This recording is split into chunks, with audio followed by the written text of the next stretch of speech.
A paz do Senhor, tudo bem?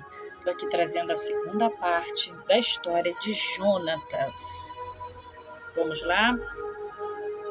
Enquanto nós terminamos a primeira parte dizendo que, no entanto, num gesto de impulsivo, Jonatas tirou a sua armadura e deu a Davi, junto com a sua espada e seu arco. Nascia ali uma das amizades mais fortes e leais da Bíblia, né? Aí nós vamos para continuar aqui, parte 2. Enquanto a carreira militar de Davi prosperava, a paranoia de Saul chegava ao limite. Saul não só tinha medo de ser ofuscado pelo jovem Davi, herói, mas começou a imaginar de uma maneira doentia que Davi fazia planos para tomar o seu trono. Embora fosse verdade que o profeta Samuel havia ungido Davi como rei, Saul não sabia nada disso. Davi entendia perfeitamente que seu destino era suceder Saul e não tomar o seu lugar. Existe uma diferença. Você pode suceder alguém, mas nunca pensar em tomar o lugar de alguém. Saul incentivou Jonatas a matar Davi, lançando sobre ele a sua lança. No entanto, Jonatas intercedeu com tanta eloquência e determinação em favor de Davi que Saul cedeu e permitiu que ele voltasse à corte. Na época, Davi já havia se casado com Mical e provavelmente morava também ali. Logo depois disso, as suspeitas de Saul novamente dominaram sua razão. Ele sofreu um ataque de melancolia e lançou sua lança contra Davi de novo, que conseguiu se desviar a tempo. Diante disso, Davi foi forçado a fugir para Naiote, em Ramá, para salvar sua própria vida. 1 Samuel 19, de 9 a 18. Reconhecendo que dessa vez o conflito poderia acabar com uma hostilidade militar declarada, Jonatas e Davi fizeram um pacto de amizade. Jonatas reconheceu que Davi seria o próximo rei de Israel e pediu a Davi que jurasse que teria misericórdia da sua casa. Através disso, eles renovaram um pacto de sempre proteger a posteridade de ambos.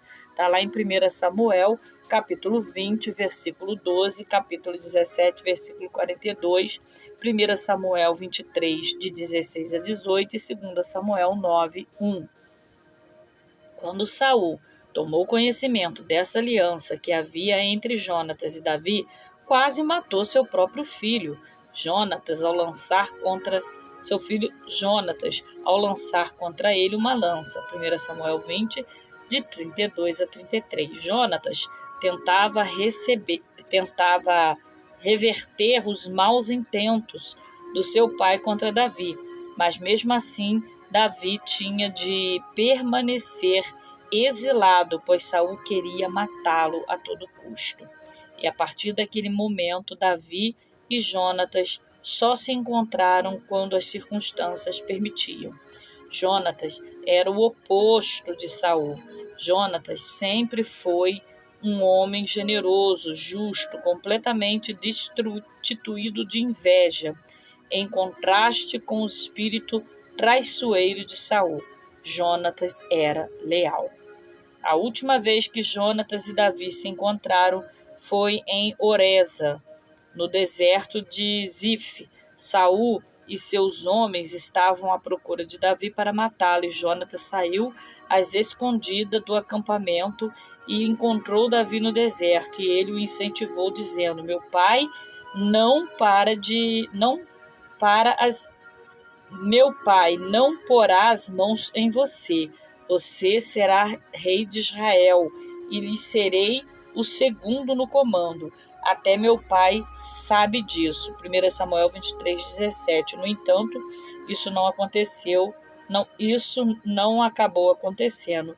Jonatas morreu em uma grande batalha contra os filisteus no Monte Giboa, no qual Saul e outros dos seus 2 filhos, Abinadab e sua também foram mortos. No dia seguinte, seus corpos foram roubados e expostos pelos filisteus em um muro em frente à praça pública de Bet-san, 2 Samuel 21:12. Os homens de Jabes-Gileade, cheios de gratidão porque o rei Saul, no início do seu reinado, havia salvado sua vida, atravessaram o Jordão, invadiram Bet-san e recuperaram o corpo e os sepultaram em Jabes, 1 Samuel 31 e 1 Crônica 10, de 1-12. E 2 Samuel 2, de 5-7. Quando Davi ficou sabendo das mortes, lamentou profundamente. Mais tarde, depois de Davi se tornou rei da monarquia unida, em um ato honroso, permitiu que o resto de Saul e seus filhos para a sepultura de Quis, pai de Saul, em Zela, no território de Benjamim, 2 Samuel 21, de 12-14. Apesar de estar em uma posição muito difícil, Jonatas permaneceu leal a Davi até aquele dia fatal, quando também provou sua devoção e lealdade para com o pai, morrendo com ele no Monte Giboa. Davi resumiu essa lealdade de Jonatas para com Saul quando escreveu: tanto na vida como na morte não se separaram.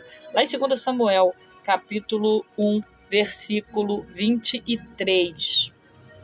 Jonatas teve um filho cujo nome era Meribel Baal, Mefibosete. Mefibosete tinha apenas 5 anos de idade quando aconteceu a massacre de Giboa, levando Jonatas à morte, 2 Samuel 4:4. Davi foi fiel à palavra e cumpriu sua promessa para Jonatas ao proteger sua descendência.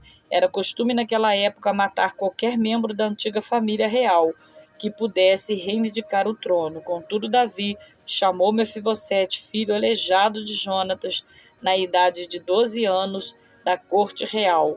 Talvez, mediante a isso, o menino esperasse ser morto. Em vez disso, Davi restituiu-lhe toda a terra do seu pai e do seu avô e assumiu o compromisso de cuidar dele durante toda a vida e deixou que ele continuasse a ser um membro honrado da sua corte. Aqui terminamos a história de Jonatas e o nosso próximo estudo será sobre Josafá. Muito obrigado por estar conosco. Até a próxima. Deus abençoe.